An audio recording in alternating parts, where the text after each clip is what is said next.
Hi everybody, I'm Jack and this is Raw Tropical Living. Thanks for joining me today.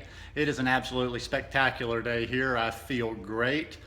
I kind of got, I don't know, distracted, busy, things going on, me doing things, and I haven't had any sun in about, God, 3 weeks, or maybe even going back to when Lissa was here, or before she was here.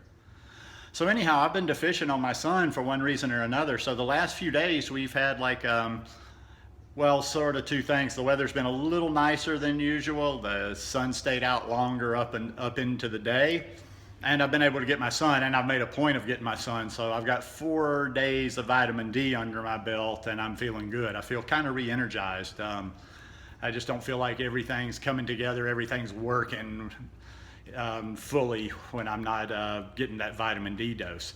But anyhow, I'm not here to talk about vitamin D today. I'm here to talk about weight loss from a little bit of different perspective. Could be confusing for people. You know, there's so many people out there trying to lose weight, and you hear people talking about their weight loss journey, how much weight they've lost, how long it took them to lose the weight, and you know, blah blah blah. Nobody ever really talks about this, or like I think sometimes people like that are kind of new to this lifestyle, or even that are new to taking care of themselves, you know, trying to get fit, trying to get healthy, are not quite sure about this. You know, you see these big numbers and they can be impressive.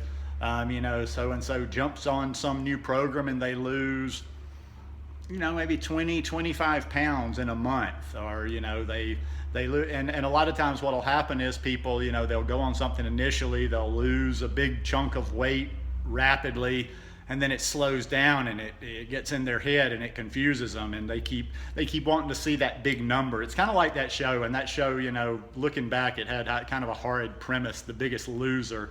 You know, every week they were looking to have that biggest number, but you can take something away from it, because you would see, like, as the show progressed over the course of a season, that they didn't have such the big numbers, but they were doing such horrid things there. We won't go into that, but just in my opinion, and this is just my opinion. Well, first of all, let me qualify it by saying this.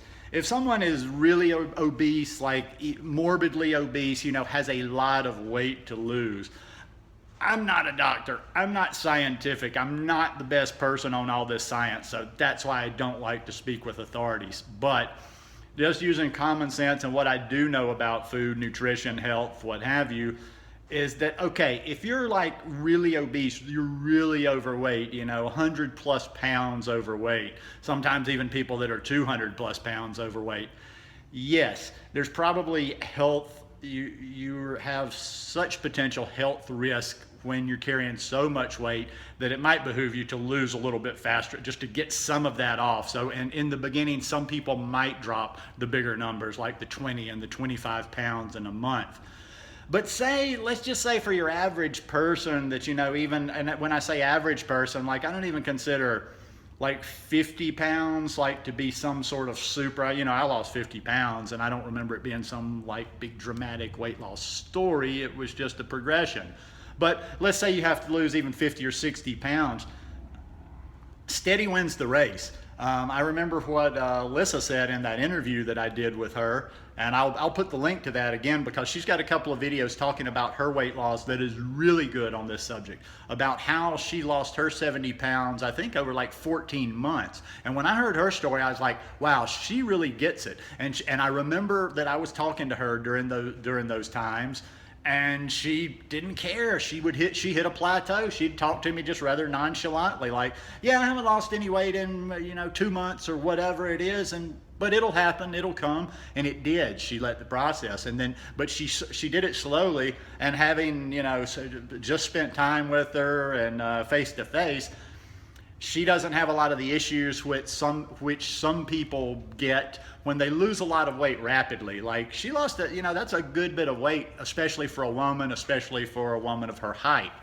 Don't remember exactly how tall she was, but she didn't have the saggy skin issue. She didn't have the cellulite. She didn't have, you know, she didn't look soft, which can happen a lot of times when people lose weight very rapidly. Or when you don't exercise. That's why I say the exercise isn't so much to me about the losing the weight. It's just about being a little bit tighter and toned when you get there, because I've even noticed photographs of myself when I was probably about the same weight I am now, but just not quite as toned, not quite as tight. But so what would I say?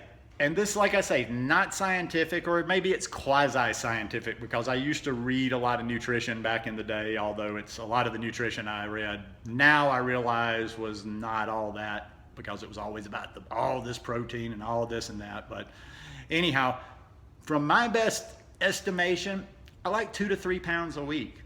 2 to 3 pounds a week, just steady, steady, steady, steady. And most people get frustrated at that rate because it's not big enough. People need this.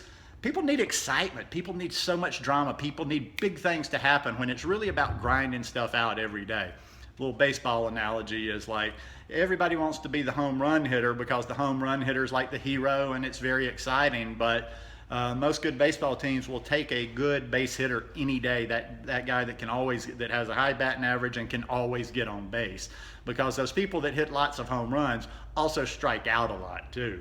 So 2 to 3 pounds a week. Think about that. Think about if tomorrow, now this will come out middle of the week, but I'm shooting this on Sunday. Think about if tomorrow, Monday, you started on whatever your raw vegan lifestyle, going from high carb vegan to raw vegan, or just going from a standard American diet to a plant-based diet.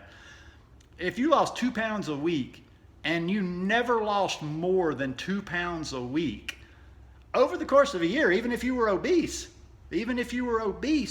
that would be 104 pounds over the course of a year. That's steady. That's just moving along. That's not having to do anything super dramatic. You're not having to go to the gym and kick your ass on a treadmill every day. But that adds up. People don't get that with money sometimes. One time I had lost a business and I got a job bussing tables, and I just started building myself back up and people would laugh at me. I had a little jar. I'd put $3 in there every day out of my tips. Every damn day. That jar got $3, and that jar built.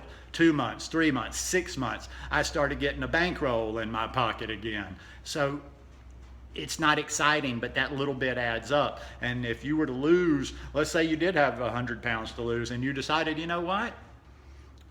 It took me a while to gain it. I'm not in any hurry. I'm going to take a year to take it off. And you lost 2 pounds a week for that whole year. Let's say you went from 300 pounds to 200 pounds. You are going to be a lot more solid at that 200 pounds. I will almost guarantee you I'll guarantee you for most people. There's always the exception. I know there's always the exception, and nobody has to remind me of the exception all the time.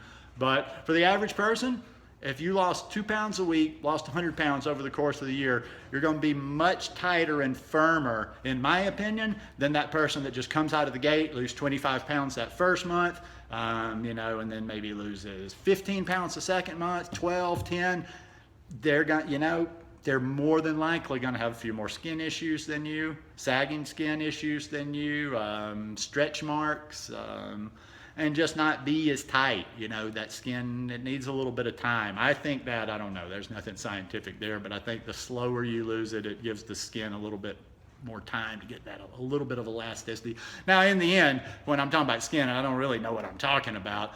If you lose large amounts of weight, there's going to be some skin, but still, in the end, that's for somebody else to worry about, and that's for you to think about that when you get your health taken care of. Because, if you're 100 pounds overweight, getting to a healthier state is probably what you're more focused on. But yeah, as far as rate goes, like I say, don't get so caught up in the big numbers, losing like huge. Just try to be steady all the time, grinding it out, just doing it day by day, eating.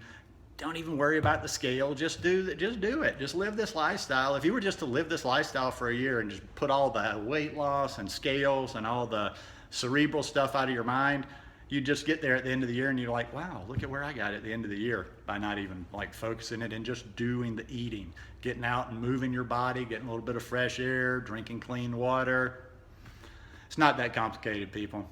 Anyhow, hope you guys enjoyed this video. If you like it, give me a thumbs up. Please hit the subscribe button below.